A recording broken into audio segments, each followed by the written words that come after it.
Well, it's September the 1st, the first day of a new month, and we're out of Afghanistan now. The well, let's say the military is.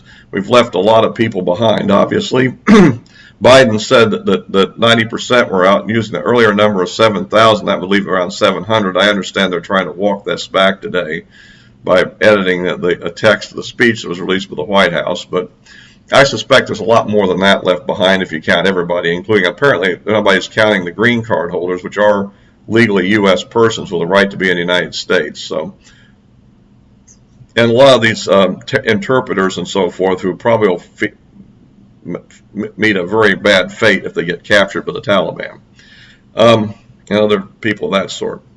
So, but I want to kind of get onto another subject today. We've been talking Afghanistan a lot, and I'll hit it later in the video.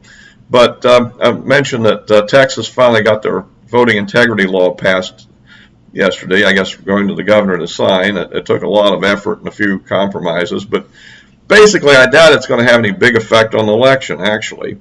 I mean, it will regularize the voting procedures and eliminate a few potential abuses, but essentially I think that in the last election in Texas, pretty much things came out about the same way they did in 16, except for the absence of the independent candidates, which most of those independent votes went to Biden. So, at any rate, so that's kind of good to see that's finally wrapped up. Maybe get that out of the news and let the legislature rest for a while. I don't know. But it just shows how the Democrats create a lot of stir and over nothing, really. Whereas the Democrat bill that's in the Congress, if that were to become law, would have a major impact on things comparatively, and really weaken election integrity in a very major way. So we'll have to see what happens as we go forward on that one. If you like these videos, please subscribe. Clicking the like will help me with the algorithm so that more people will be shown it on YouTube. And of course, if you want to be notified personally, you can click the bell for notification. Okay, going forward here, I would like to hit a few things on the Afghanistan situation. One thing that kind of gets to me all along is the issue of people are continuing to talk about all the weapons left behind as if that was a real option. There really were two options, honestly. The option one would be to stay in with a residual force like we had of maybe 2,500 troops and secure bases, providing logistical support and intelligence to the Afghan military, and directing air power into there to support them. And the other was what we did, in which case the military of Afghanistan would collapse and all that equipment would fall into the hands of the Taliban. Very small amounts of it was at say, Bagram Air Base. That could have conceivably been destroyed, and I'm not sure whether it was or not before we left or whether it was taken away or not. But in general, it wasn't practical. I mean, to remove all that stuff in any reasonable amount of time. It just wasn't.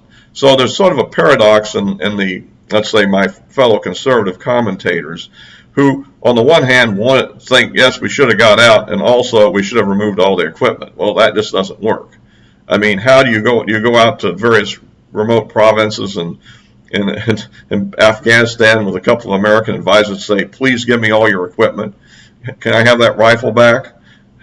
I mean, and how could the large and small number of people actually transport it back? And what would they do with it? It was totally unrealistic. You're going to take the equipment out. So once we made the commitment we made, and that's what I think people didn't understand, we were kind of stuck in a very simple choice between maintaining the operation that we were left with as the Trump administration left office at a minimum, or the debacle we have right now. There really wasn't a middle ground on that. Of course, the actual withdrawal itself could have been done far better. I mean, yes. I mean, there's so many different things that could have been done. We definitely could have kept Bagram open until the end and used helicopters from there to transport people back and forth. But remember, Bagram was quite away from Kabul, and Kabul is probably the epicenter where American interest persons were living, although I still wonder how many were in out country And therefore, when you talk about how many got out, how did the ones who were out more in remote areas, how did they get out, since they definitely are behind Taliban lines? But so you would have had to have some way to convey these people either by helicopter or by convoy through potentially Taliban-controlled areas to Bagram. Now, having Bagram itself would be a key asset, because obviously you could have put air power in there and used it to intimidate people and so forth, and maybe protect people with it. But and so that's another issue. But all in all, I think that the thing was a complete mess up. I mean, you had to get the people out before you collapsed the Afghan military, and you can't tell them you're not going to continue to support them and have them not collapse. So this was a situation that exists. And my personal preference would have been to just continue with what we are. I doubt that I think out of a military of our size, we could have found 2,500 volunteers to staff the Afghanistan positions, I think, or pretty much volunteers. I mean, you have to realize that these people were no longer engaged in combat. You know, they weren't patrolling into the villages and stuff anymore and fighting Taliban. They were basically in Bagram Air Base and maybe a couple other locations, and they were basically just providing, support efforts. And actually, I think a lot of their security was actually being managed by the Afghan military at the time they were there. And so my general thought is that we should have just maintained our position. I didn't see that ending it was an advantage, because we'll probably have ongoing expenses just as big elsewhere in the world as a terrorist threat in Afghanistan ramps up. But, what's done is done, so we'll have to face a new episode, such as it is, with the leadership of Joseph Biden at the helm and his people, some of the not best in the world, I would say. Anyway, so that kind of ends that phase, but I don't think the conflict with Islamist terrorism is over with. Well, another thing I'd point out, when you keep talking about we're having trouble with getting local, governments to help base our operations, those governments are heavily influenced by the Russians. We've spent about the last 4 years doing everything we could to poke at the Russians. And it seems to me that if instead of doing what was done during that period by the Democrats, largely to make Trump look bad, if they'd have gone with what General Flynn was proposing, was to try to develop a deal with the Russians to fight Islamist terror, because basically we both have had issues in that area, we might have had a situation where the Russians would have been at least as helpful to us, at least as Pakistan has been. Again, Pakistan, everybody talks about Pakistan, but again, we were relying on Pakistan as a conduit both for our overflights for aircraft and for ground transportation into there, at least during parts of this war. And so it's hard to really put adequate pressure on somebody on the one hand while you're relying on the other hand. So it's kind of, Pakistan is neither friend nor foe. They're both at the same time, and they have factions. That's just a reality there. I wouldn't even be surprised, in truth, that a lot of the Pakistan support for the Taliban is a way to get them out of their own country. That is to say, if you didn't support their efforts, then they'd probably become an internal threat, whereas if you keep them fighting in Afghanistan, then they're kind of out of your hair. I think that there could be a factor that a lot of Arab countries' support for these terrorists fall into that category as kind of protection money, if you will. I mean, I'm sure there's some real believers there too, but I think there's also a protection racket aspect to it. So anyhow, also, I want to address, before I close, the COVID situation. I do track the COVID situation with some charts and analysis, and I see that basically its upward acceleration has ended about a week or two ago, but the velocity is still positive, meaning the number of cases is growing day by day on average. And so I suspect it will peak probably somewhere in mid-September. That's been my guess. I may be a little off on that. And so that is going to be, a factor going forward here.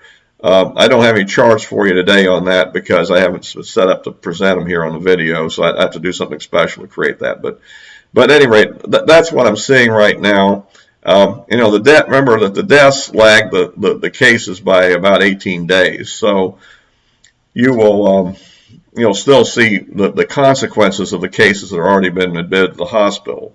I tend to think, based on everything I've seen as checking even of yesterday, that the vaccine is fairly effective at preventing hospitalization and death.